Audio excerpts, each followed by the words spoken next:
and say, no, I can't. Grandpa, do you remember that? Yes, I do. Because I'm trying to forget it. Was there a lot of ice thrown at the wall? A lot of time.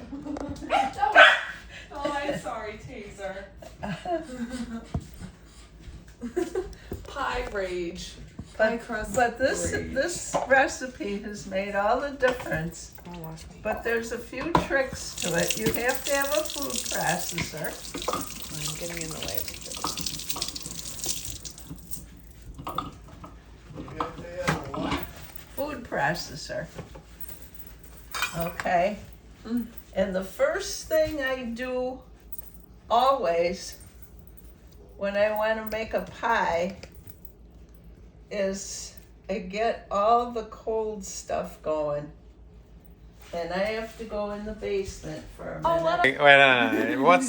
What's the secret? You The got to sec- keep everything The what? secret to making a successful pie crust is to have your ingredients cold. Okay. Okay, not the dry flour or anything, but the shortenings and the liquid that you add has to be really cold. What's the liquid? Water and vodka. You can't freeze vodka. No, vodka won't freeze, but I have it in the freezer now so that it'll be cold when we go to use it. All right. And the next thing I'm going to do... Do you use just tap water or do you use ice No, water? Just tap water. Well, I'm going to make ice water. You guys could just get it out of your fridge. But I'm only going to need 1/4 cup of water in total. But I'll take some ice cubes and put them in here. And let the water run, make sure it's going to be cold, and let it sit while we do the other parts. So, that's probably enough by the time I pour the ice off. We'll set that there. Cold shortening, cold water, And cold butter. Everything cold. Everything cold. Especially in the summer.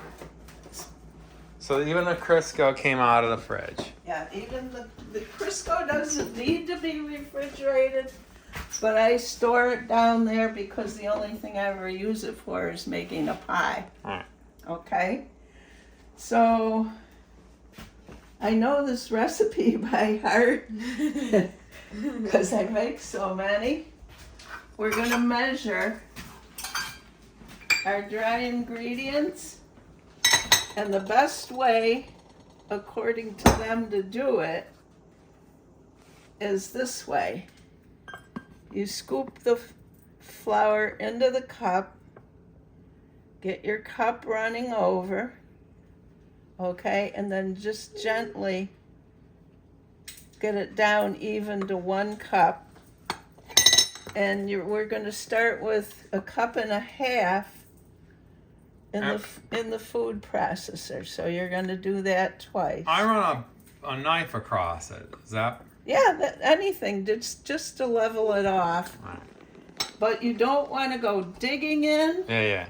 because that'll maybe put more compacted flour. You don't sift it though. I do not sift it. Alright. The food processor will do all that for you. So we're going to take this over and dump it in the food processor. Why are you taking more because you're making a top and a bottom? Yes. And then, You gotta tell them. right away, before I forget to do it, I'm going to get another full cup of flour, and just keep it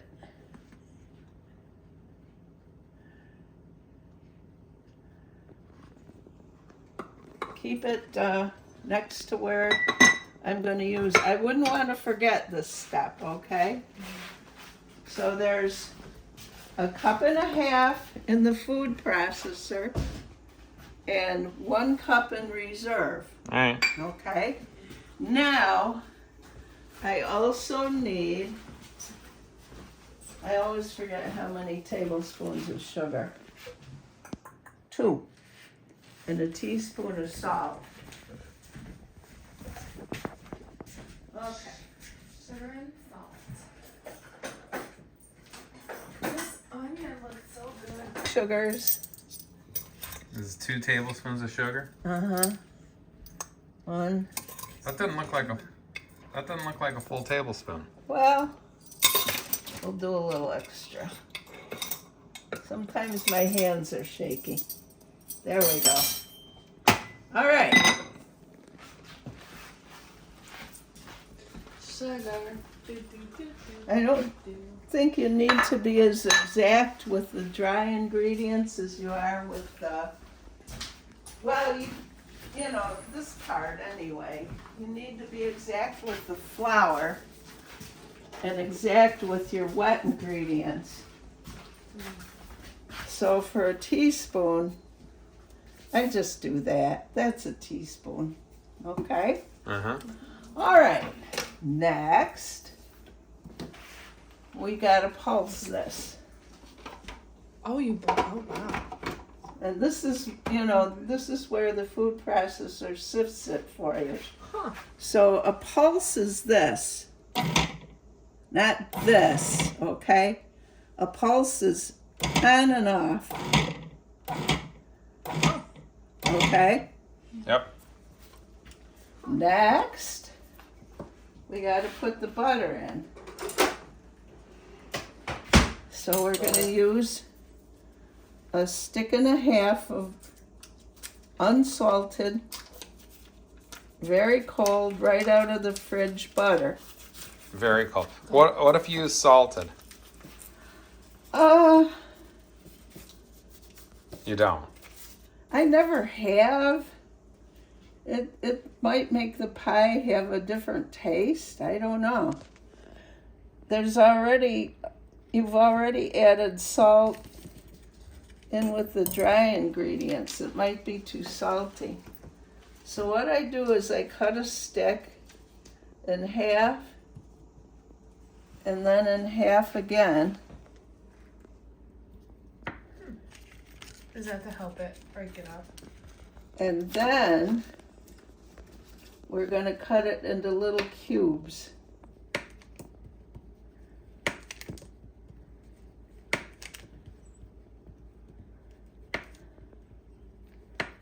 Okay. And you can feel that butter start to get soft already. What you do is you take it and separate them. Want to do that, Mel? Sure. While I get this half stick ready? Sure.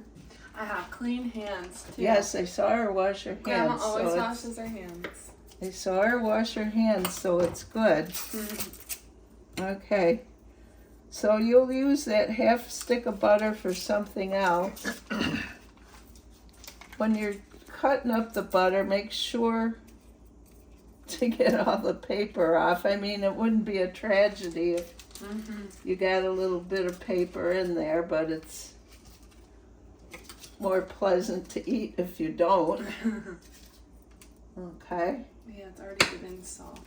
Yeah. Wow. You gotta work fast. And stuff has to be cold. You can even put your butter in the freezer.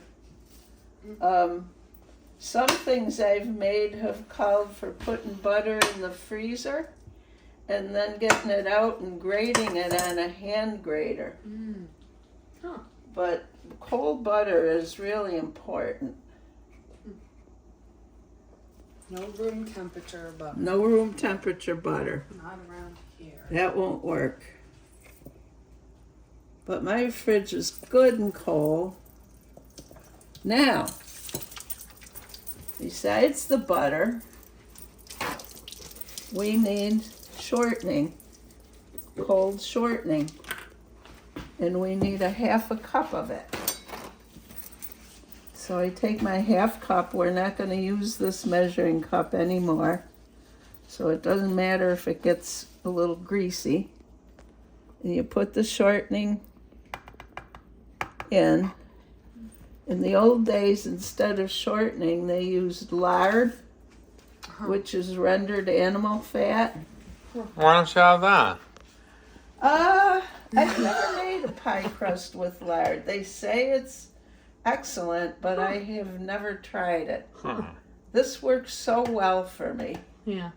that, you know, if it ain't broke, don't fix it. Stick with what works. Okay, so I've got this half cup here of Crisco. What I'm gonna do is take a knife and kind of score it so that I'll get like 4 large hunks of it. Okay. And there's 1.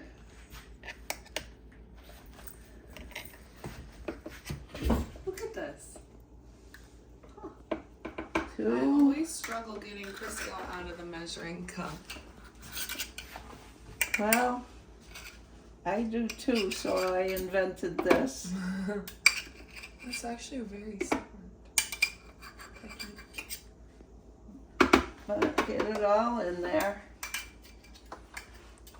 And now, what we're gonna do, get in there, is put the top back on again. And we're gonna count to 15, just at a normal cadence, you know? Okay? 1, 2, 3, 4, 5, 6, 7, 8, 9, 10, 11, 12, 13, 14, 15. And after we do that, it's gonna look like that. But here's where the other cup of reserved flour comes in.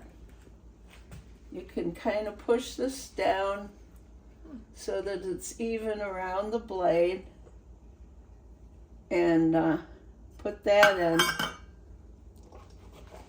Then you're going to pulse.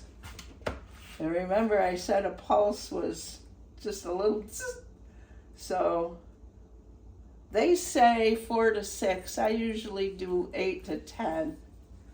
1, 2, 3, 4, 5, 6, 7, 8, 9, 10. That's it. Okay. Now, we're gonna kind of clear the decks a little bit here, and because we want to go down to 1/4 cup of water. Come on. There we go.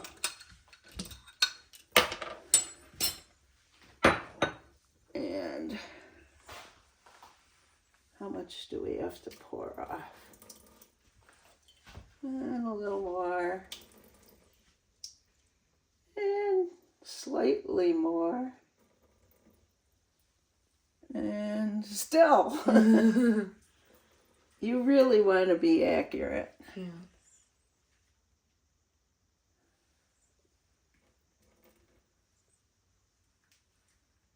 Close enough. Okay, so we just pour the water over that, kind of let it soak in.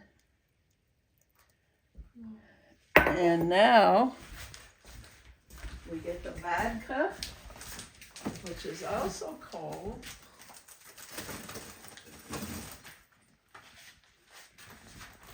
What brand do you use? This is Mr. Boston. It does not have to be Smirnoff's. It doesn't have to be really good vodka. You just want the alcohol. This is also 1/4 cup. Same as the water. Oop, now that's a little under.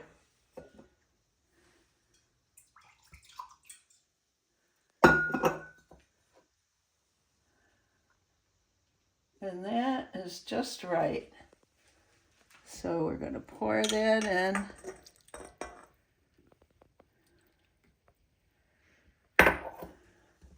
And then we're going to take, and I usually try to bring it up from the bottom of the bowl and turn it over and over until you have a nice, and it's going to seem very wet at this point, probably, because most times it does. That seems like it's pretty well mixed. Oh, there's a little dry bit on the bottom there. Then you want to flatten it out. What if you used a bourbon instead of vodka? Would that change the flavor? I think so. I think because bourbon probably has a lot of sugars in it. Would it be good? You'd have to try it. But the reason they choose vodka, I think, is because it's neutral. You won't detect it Yeah. in the finished crust, you know? So we kind of flatten this out.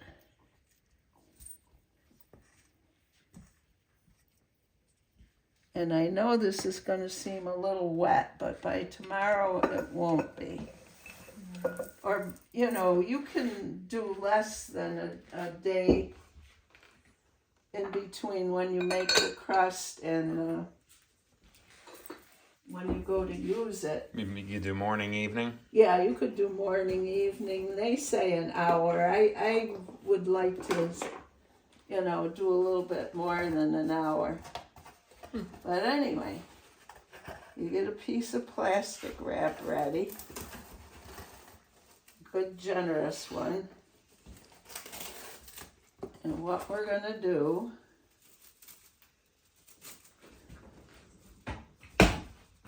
is, it's going to be a 2-crust pie. So we're going to divvy this down the middle with a knife. Just eyeball it. That's roughly half.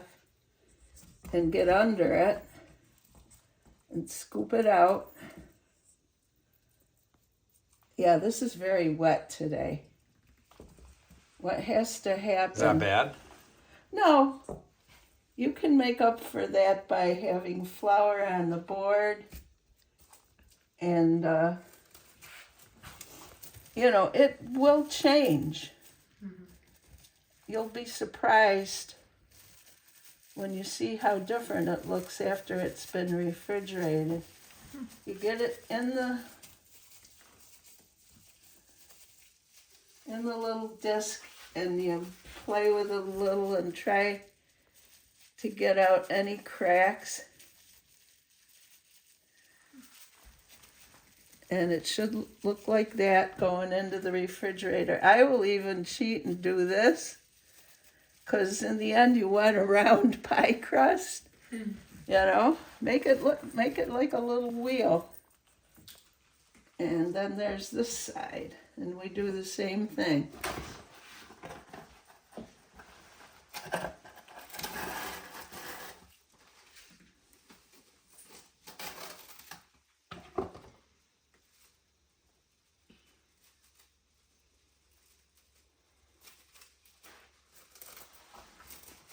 Now you don't see them now, but tomorrow when this is the way it should be, you'll see little chunks of butter. You'll see little yellow, like polka dots in it. And everywhere there's one of those little pieces of butter, when it hits the oven, it turns into steam. And that's wow, good. This one is really wet. You know what? Can you bring me the flour canister?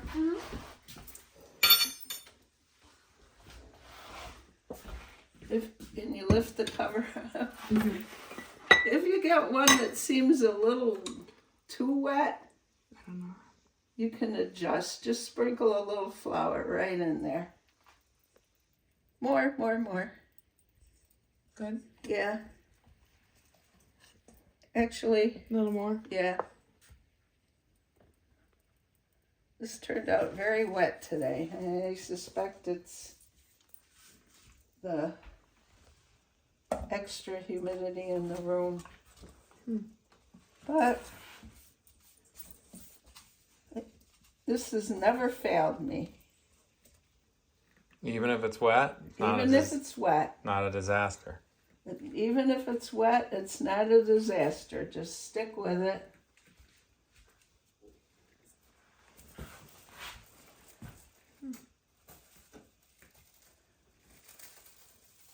Fold it up.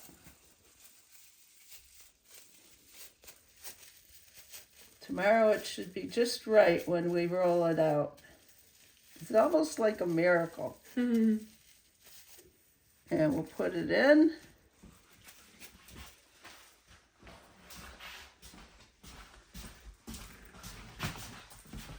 This is how my refrigerator gets all yucky. Oh, you're not freezing it? Nope, not freezing it, just in the fridge. And that'll do it. And that's pie crust. That was awesome.